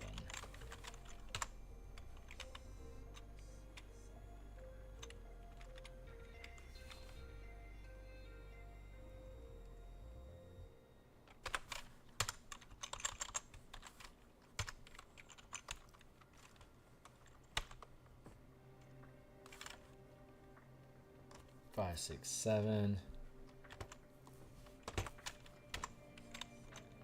8, 9, 10, 6, 7, 8,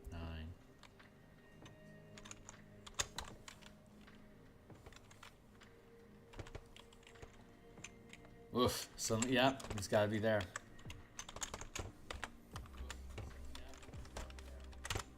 Otherwise, it's just too squished.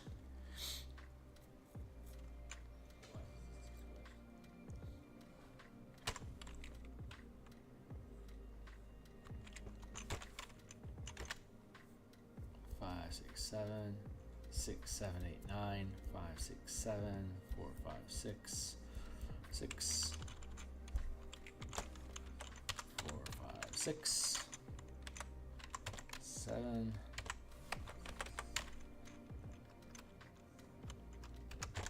5 to 7,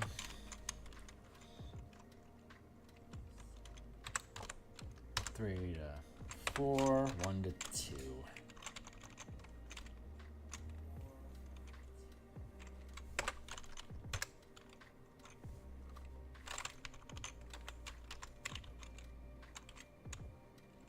I want to do this because I want to do this.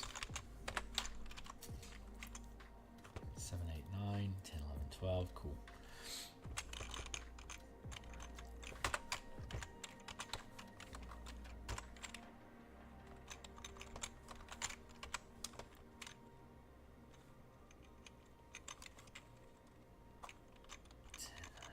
Cool.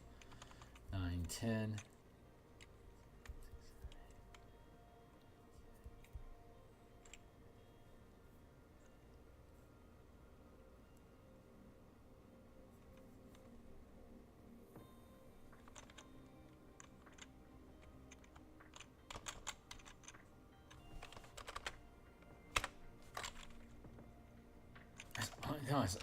It's an uncommon item. It should be a lot more than that.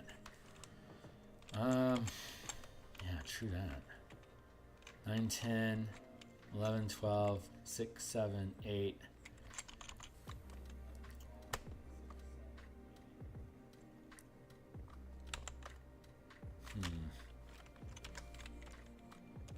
The 6, 7, 8, 10 to 12, 5, 6, 8, 9, 10, 11, 12, 4, 4, 5, 6, 7, 8, 9, 10, 11, 12, 9, 10, 11, 12, 8, 9, 10, 11, 12, 5, 6, 7, 7, 8, 9, 10, 4, 5, 6, 1, 2, 3, 4, 5, 6.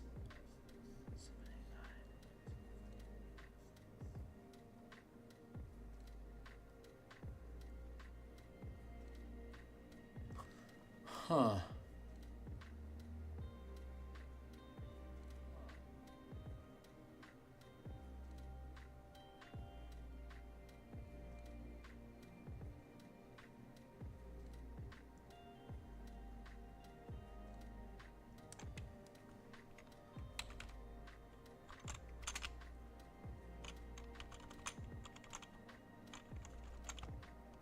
Choose or roll a d12 on the table below.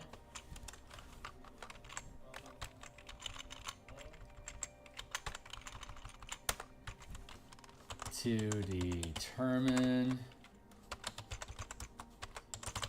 the level of strike, power, roll.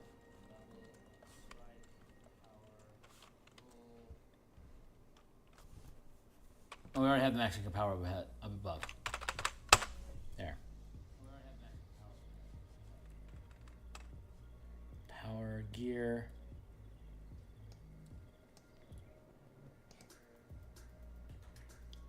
Power weapons. Power. Simple weapon list.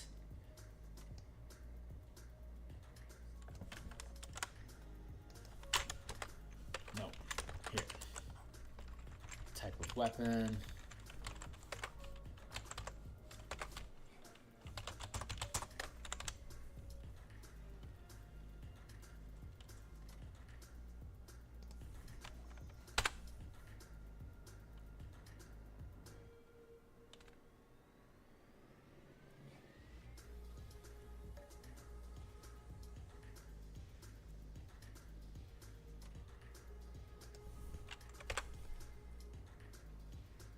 Rarity, item type, power gear,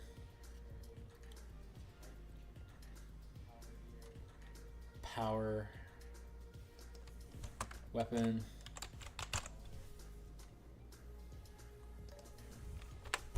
type of weapon,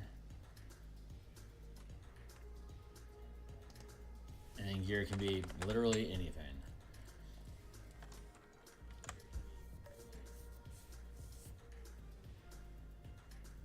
But so can weapons, like just from a random table. When we get the DMG and we see the magic tables, then we can supplement the type of weapon, and we can just say, refer to page, refer to DMG for that. Okay, cool. So when we come back tomorrow, we're going to work. We have both sample power gear to rebuild, and we have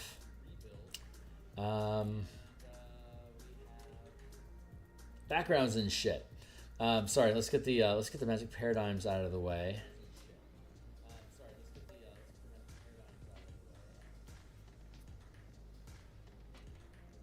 No, okay, this is fine here. It's the backgrounds is disjointed. The backgrounds are in the DM section. It should be in the player section. Creatures using power. There we go. Yeah. So here's the templates for the monsters. Here's the basic maneuvers we had originally chosen. I want to refine and revise these. And then we have the template system for just creating kits for unique creatures. And we have a slew of unique creatures that we've built out. I want to do more of this. I need to update these lists, and I want to come back and look at these things again. Power monsters, yeah. So we're going to come back and do this. So we'll do... we'll do monsters when we come back tomorrow. And then Thursday night. Thursday night when we come back, we'll do. No, I'm not going to be on Wednesday at all. Never mind. Thursday when we come back, I will work on more magic gear. There you go. Sections, brain hurts, out. Time to go. It is definitely time for me to bounce out of here. My brain is fried at 2 hours. That's where we're at. So I'm going to go ahead and bounce for now. We'll work on monsters tomorrow afternoon. We'll come back Thursday night and work on more power gear to start building gear, right? Creating sample power gear. That's what I'm trying to say. And